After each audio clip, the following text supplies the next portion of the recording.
Hey guys, it's Tony. This is my Gen Ed capstone project, and I chose to do it over firefighting. So the description of this project is I'm just going to explain the steps you need to do before you become an actual fireman. There are a lot more steps that people do not realize that we have to do. So I chose this because some of my family is involved with law enforcement and firefighting. Both my parents are St. Louis police officers. My uncle was a fireman. My cousin's a fireman, and I've just always thought that firefighting was really cool and just putting on the gear and stuff. And I'd love to share with everyone about what it takes to become a fireman. So first, you have to obtain your EMT license. Once you get certified as an EMT, then you have to go and do your paramedic license, and that's just a longer class. It's more advanced. After you pass your paramedic, you have to do a physical test called the CPAT test. And then after your CPAT test, then you apply for the fire academy, and you'll eventually do the fire academy. And once you graduate from the fire academy, then you'll become a fireman. So the first thing is you have to obtain your EMT license. Usually this class is about a semester course, around 16 weeks. Costs anywhere between $800 and $1,000 to do this. And you do about 6 clinicals in this course or ride-alongs. So, you'll actually be on an ambulance working with patients. This is what I did this past fall, so I'm a registered EMT now. But doing the clinicals are really cool because you get a lot of hands-on experience and you get to actually work with your patients. Once you become a licensed EMT, you then have to do the paramedic course. That's about a year and a half long because you're working with a lot more drugs, a lot more tools. I call it the EMT on steroids because it's so much more advanced and you get to do so much more. This cost is going to be a lot more. It's between $1,000 and $10,000 because of all the different stuff you're working with, IVs, intubation things, different drugs. And then for this course, you have to do at least 1,200 hours of clinicals, so you really have to get a lot of experience to do to become a paramedic. And as a paramedic, you're on an ALS truck or an advanced life support. So once you pass your paramedic, you eventually have to do a physical test, and it's called the CPAT test. Typically, you have to do this before the fire academy, and you have to do this test in 10 minutes or less, and it consists of 8 physical activities. Like your first 3.5 minutes, you're on a stair stepper with 85 pounds on your back, and to do this test, it's $150.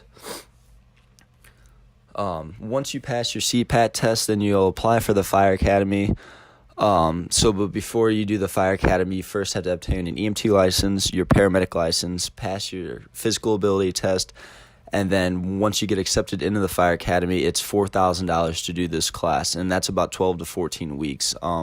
What this is you're going to learn your in-classroom things such as how fire starts. You learn the different tools you work with, how to work an oxygen tank, and then later in the day you'll actually go out and you'll put fires out, learn how to actually use the tools, work with the tools, and get familiar with them. So the benefits of being a fireman, you're usually with your starting salary for the St. Louis County, once you have a bachelor's degree, it's between $60,000 and $70,000. They have great retirement benefits, and people also consider you as a hero. But the biggest thing that really caught my attention for this job is the working hours. So it's called a 48-96 shift. So you work 48-hour shifts, but after you work your 2 full days, you have 4 days off. So if you really think about it, you're driving to work once a week, which is pretty nice. Some disadvantages for this job, though. It is a stressful job. You'll see some things that you really can't get out of your head.